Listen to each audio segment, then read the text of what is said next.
इस वक्त हम बात करेंगे हमारे साथ। पहले तो मैं गेस्ट का तारुफ करवा दूं आपसे। हमारे साथ मौजूद हैं डॉक्टर प्रोफेसर फवाद फारूक, बहुत ही फेमस कार्डियोलॉजिस्ट हैं। अस्सलाम वालेकुम डॉक्टर साहब। वालेकुम सलाम। Thanks for coming.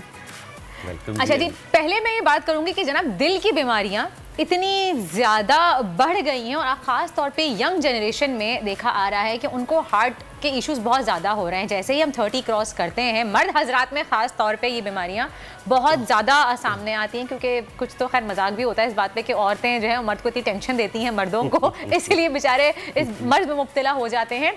लेकिन अगर देखा जाए तो हर साल दुनिया में 1 करोड़ और 79 लाख आई थिंक इस तरह से कुछ है कि उनको उन 79 लाख अफराद को 1 करोड़ 79 लाख अफराद को बीमारियों, दिल की बीमारी में जो है वो मुब्तला हो जाते हैं। उसके बायस उनका इंतकाल हो जाता है और दुनिया में 31% अमवात की वजह सिर्फ दिल की बीमारियां हैं, जबकि कुछ ममालिक में ये परसेंटेज जो है ये 80% भी है। और अगर डॉक्टर्स का और माहिरीन के मुताबिक अगर हम बात करें तो पाकिस्तान में दिल की मुख्तलिफ बीमारियाँ आम लोगों को बहुत ज़्यादा होती हैं। तो इस बारे में हम बात करेंगे कि क्यों होती हैं, इनसे इतनी डेथ रेशो क्यों बढ़ जाता है, यंग लोगों में आजकल ये बीमारियाँ क्यों हो रही हैं, इसकी क्या वजह है। इन तमाम सवालों के हमारे जवाब देंगे डॉक्टर साहब। डॉक्टर बताएं कि क्यों होता है कि पहले देखा जाता था कि अगर हम थोड़े से पिछले वक्त में जो एजड होते हैं, लाइक 60s के होते हैं, 50s के होते हैं, 70s के होते हैं, वो फिर भी एक आध हार्ट अटैक को बर्दाश्त कर जाते हैं, जबकि यंग लोग नहीं कर पाते। जी, यूजुअली ये होता है कि वैसे तो दिल की बीमारियों अगर हम कहें ना तो ये एक बहुत बड़ा स्पेक्ट्रम है।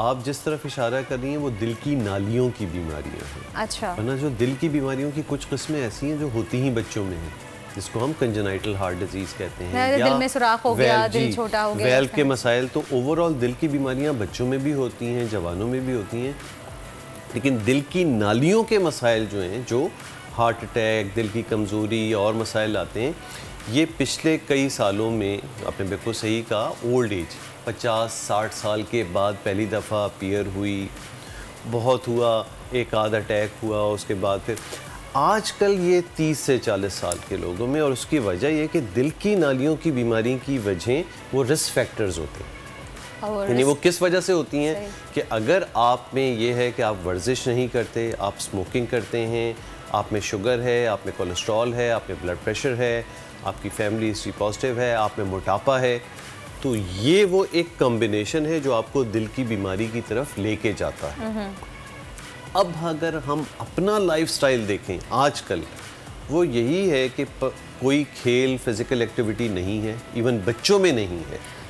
जैसे वो टीन एज से एक्टिविटी टैब है, जी मोबाइल फोन से, टीन एज से वो जवानी में आते हैं तो फौरी तौर पे ओबेसिटी। और ओबेसिटी का मतलब ये नहीं कि आप पूरे मोटे ताज़े नज़र आ रहे हो, जस्ट आपके पेट पे चर्बी आनी शुरू हो गई, दिस इज ओबेसिटी। चाहे आपके ओवरऑल आपका वजन बिल्कुल ठीक है, सही, लेकिन पेट पे चर्बी मौजूद है, तो ये ओबेसिटी वाली कैटेगरी आ गई। ये ओबेसिटी क्या करती है कि जैसे जैसे ये पेट पे चर्बी आनी शुरू होती है, आपके अंदरूनी ऐसी तब्दीलियाँ लाती है कि आपको थोड़ा सा ब्लड प्रेशर भी आ जाएगा, थोड़ा सा कोलेस्ट्रॉल भी बढ़ेगा, शुगर भी बढ़नी शुरू होगी। तो जब आप फिजिकल एक्टिविटी नहीं करेंगे, डाइट का ख्याल नहीं करेंगे, ओबेसिटी आएगी, ओबेसिटी के साथ अपने वो तीनों चारों चीज़ें ले आएगी, वो एक के साथ बाकी 3 फ्री। जी, और फिर स्मोकिंग हमारी यंग जनरेशन में बहुत कॉमन हो रही है। ये सारी चीज़ें मिल के इस चीज़ का बाइस बन रही हैं कि अब 30 से 40 साल के लोगों में हार्ट अटैक हो रहा है। और ये सिर्फ मर्द नहीं, अब अनफॉर्चुनेटली हम अपने हॉस्पिटल में यंग ख़वातीन को भी दिल के दौरों से देख रहे हैं, जो बहुत ही अनयूजुअल है, क्योंकि ख़वातीन को अल्लाह ताला ने एक हिफाजत दी हुई है कि जब तक कि उनकी चाइल्ड बेयरिंग एज होती है, मीनोपॉज से पहले बड़ा रेयर होता है उनमें दिल का मसला, लेकिन हमारे यहाँ वो भी शुरू हो गया। और वो अगेन लाइफ स्टाइल है। मोटापा ख़वातीन में भी ज़्यादा है, फिजिकल एक्टिविटी उनमें भी नहीं है, जो शुगर, ब्लड प्रेशर, कोलेस्ट्रॉल लाने का बाइस बनती है। और ये तमाम चीज़ें मिलके दिल की बीमारियाँ लाती हैं। सर, मेरा आपसे एक सवाल था। हमने बच्चों की बात की कि जैसे बच्चों में भी देख रहे हैं कि हम ओबेसिटी बहुत ज़्यादा होती है, और बच्चों को तो माँ खिला रही होती है रात में सोने से पहले, कुछ खा के सो, मेरे बच्चे ने कुछ खाया नहीं है, भूखा सो गया है, उठा के नींद से खिला रही हो, पतले हो रहे हो, कमज़ोर हो रहे हो। जब तक बच्चे के गाल ना लटक जाएँ, गोलू मोलू सोना हो, तो कहते हैं यार माँ बच्चे का ख्याल नहीं रखती। खिलाना पिलाना बुरा नहीं है, लेकिन उसको फिजिकल एक्टिविटी की आदत डालें। हमारे यहाँ इवन बचपन से, अभी बच्चा 1.5-2 साल का होता है तो हमने एक सेफ़ एग्ज़िट ये ढूंढ लिया है कि उसको सुकून से रहने के लिए क्या करो, एक मोबाइल पकड़ा दो कार्टून लगा के, वो बेचारा बस उस पर लगा रहेगा। उस दौरान उसकी किस किस्म की वो रेज़ निकल रही हैं जो उसकी आंखों में जा रही हैं, दिमाग अलग उसका उससे मुतासर हो रहा है, और सबसे बड़ी बात आप उसको एक ऐसी अननेचुरल चीज़ का हैबिचुअल कर रहे हैं जो आगे चल के उसकी लाइफ में अजीब व गरीब किस्म की तब्दीलियाँ लाएगा। अब आपको कोई ना कोई वे ढूंढना पड़ेगा इससे हट के कि उसको किस तरह संभालना है। और बाकी ये मैंने एक बहुत कॉमन देखा है कि हर घर में वो बच्चे को एक कार्टून लगा के दे दिया, वो उस पर बैठा हुआ है, आप अपने सारे कामों में मगन है। ये हकीकत है। आप बड़े बच्चों की बात करें, बच्चा साल भर का 1.5 साल का होता नहीं, उनको मोबाइल चाहिए होता है, लगा के बेबी सीट पे लगा के दे देते हैं। किया है, हमने किया है। हमें ढूंढने हैं तरीके कि किस तरह इन गैजेट से बच्चों को आज़ाद करके पूरा अलग फिजिकल एक्टिविटी की तरफ लाना है। बाकी ओवरऑल बच्चों के हवाले से मैं कहूँ, देखें बच्चे अगर वो एक्टिव है, वो तमाम वो एक्टिविटीज़ कर रहा है जो एक और बच्चा कर सकता है, इर्रेस्पेक्टिव कि वो मोटा है या पतला है, वो ठीक है। वरना अक्सर हम अपने चाइल्ड स्पेशलिस्ट डॉक्टरों से मिलते हैं कि कॉमन शिकायत ये होती है हमारे बच्चे को कुछ है, ये खाता नहीं है, ये नहीं करता है। भाई वो एक्टिव है फिजिकली, हर वो काम करता है जो एक नॉर्मल बच्चा कर रहा होता है, वो बिल्कुल ठीक है। खाने पीने के मसाइल क्या होते हैं कि आप उसका टेस्ट ख़राब कर देते हैं। आपने टेस्ट उसके क्या बर्ड डेवलप कर दिए, टॉफ़ी, चॉकलेट, भूख उसकी बनने नहीं दी, और फिर जब उसके सामने खाना रखेंगे वो कहाँ से खाएगा। कम से कम 4 से 6 घंटे का वक्फा उसको ऐसा दें कि दरमियान में वो ये उल्टी सीधी चीज़ें ना खाए, तब वो उसकी खुद ब खुद भूख बनेगी, उसके अच्छे भी खाएंगे जो आप सामने रखेंगे। अच्छा डॉक्टर साहब, मैं आपसे सवाल करूंगी कि अभी रमज़ान करीब है, बिल्कुल रमज़ान आने वाले हैं बेशक। अच्छा, और जिन लोगों को ऑलरेडी हार्ट की प्रॉब्लम है, एक तो रमज़ानों में माशाल्लाह इतने पकोड़े, तो समोसे, तो दही बड़े, तो चाट के वो ऐसे होते हैं कि एक पे तो गुजारा होता नहीं है, कि हमारा हाथ नहीं रुकता, हम कितनी कोशिश कर ले, एक पकोड़ा खा के तो कोई सुकून से नहीं बैठ सकता। तो ये आज तो मुझे बताएं कि रमज़ान में जो हार्ट पेशेंट्स हैं उनको अपनी डाइट का किस तरह से ख्याल रखना चाहिए, क्या क्या खाना चाहिए। और दूसरी बात ये कि रमज़ान में अक्सर कहते हैं कि जो हार्ट के मरीज़ लोग हैं वो रोज़ा नहीं रख सकते, तो किन वजूहात में वो नहीं रख सकते? जवाब को 2 तरीके से हम लेते हैं। पहला तो ये बात होगी कि क्या दिल का मरीज़ रोज़ा रख सकता है या नहीं रख सकता। तो देखिए, स्टेबल पेशेंट जो दिल का मरीज़ है वो रोज़ा रख सकता है। इसलिए बेहतर ये है कि अगर आपको दिल का मर्ज़ है तो रमज़ान से हफ्ते 10 दिन पहले आप अपने जिस भी मालिज को दिखाते हैं उसको एक बार दिखा ज़रूर दें। इम्पॉर्टेंट सिर्फ ये असेस करना होता है कि आपका मर्ज़ इस वक्त किस स्टेटस पे है। सही। अगर पिछले 4-6 महीने में आपको कोई अलामतें दिल की नहीं हुई हैं, आप एक स्टेबल ट्रीटमेंट पे चल रहे हैं, तो किसी भी नौइयत का दिल का मरीज़ रोज़ा रख सकता है। लेकिन रोज़ा रखने के दौरान उसको चंद बातों का ख्याल और अपनी दवाइयों की थोड़ी सी तरतीब बदलनी होती है। जैसे कि वो अमूमन हम ये करते हैं कि नॉर्मली दवाइयाँ दिल के मरीज़ की ऐसी चल रही होती हैं सुबह या रात, इस तरह होती हैं। तो हम क्या करते हैं, अमूमन वो दवाइयाँ जो सुबह के लेने के बाद कभी किसी को इंडाइजेशन करे या कोई बीपी बहुत लो कर सकती हो, तो उनको उठा के अफ्तारी में ले जाते हैं। सही। और सुबह में बिल्कुल शहरी में हल्के नौइयत की दवाइयों को छोड़ते हैं।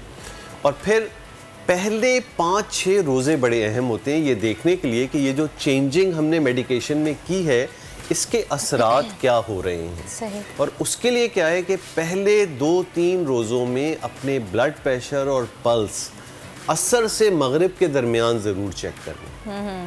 अगर दवाइयों की तरतीब चेंज हुई है उसके बाद, तो अगर खुदा न खास्ता वो लो हो रहा है तो फिर सुबह की दवाई जो हमने रखी है उसको भी कम करना पड़ेगा।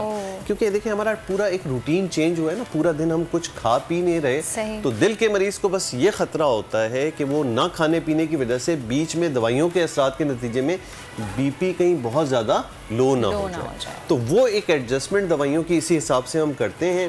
पहले 4-5 रोज़े ये बता देते हैं कि जो हमने एडजस्टमेंट की उसके मुताबिक आपके मामलात बिल्कुल ठीक चल, वो अपने डॉक्टर के मशवरे से आसानी आप कर सकते हैं। और अपना बीपी आप अफ्तारी के बाद चेक ज़रूर कर लें। सही।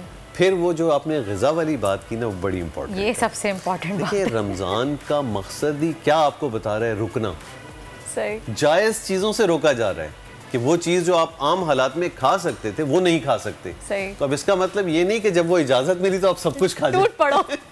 वो तो इसी चीज़ की तो प्रैक्टिस थी कि आपको अपने ऊपर ये काबू आ जाए कि आप चीज़ों से रुक सकें। तो ये तो एक प्रैक्टिस इसी चीज़ की कराई जा रही है, और अगला जैसे ही वो प्रैक्टिस का मामला ख़त्म हुआ आपने उसका बेड़ा गर्क कर दिया। तो दिल का मरीज़ चिकनाई, नमक और चीनी इन चीज़ों से परहेज़ करें, क्योंकि अक्सर 60-70% लोगों को शुगर भी होती है, और शुगर ना भी हो तब भी कोशिश करें कि मिठास का अगर दिल चाह रहा है तो फल से उसको पूरा करें, रादर देन आप शुगर या स्वीटनर और दूसरी चीज़ कोल्ड ड्रिंक।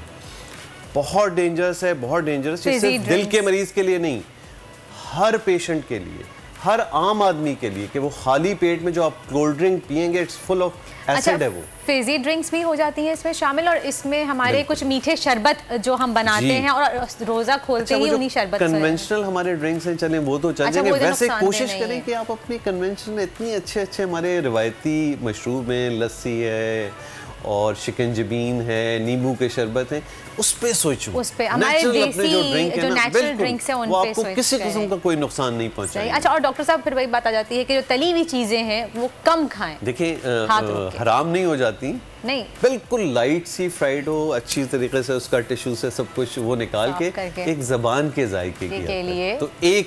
और जी तलहा, देखा आपने कि दिल की बीमारी इतनी ज्यादा बढ़ गई हैं और फिर रमजान में कितना मुश्किल हो जाता है हाथ रोकना इफ्तारी के ऊपर। बहुत ज़रूरी है अपनी डाइट को कंट्रोल करना अगर अमराज कल्ब से बचना और अपने दिल को सेहतमंद रखना है। यकीनन डाइट वेरी इंपॉर्टेंट है। सब्सक्राइब करें और बेल दबाएं ताकि कोई खबर रह न जाए।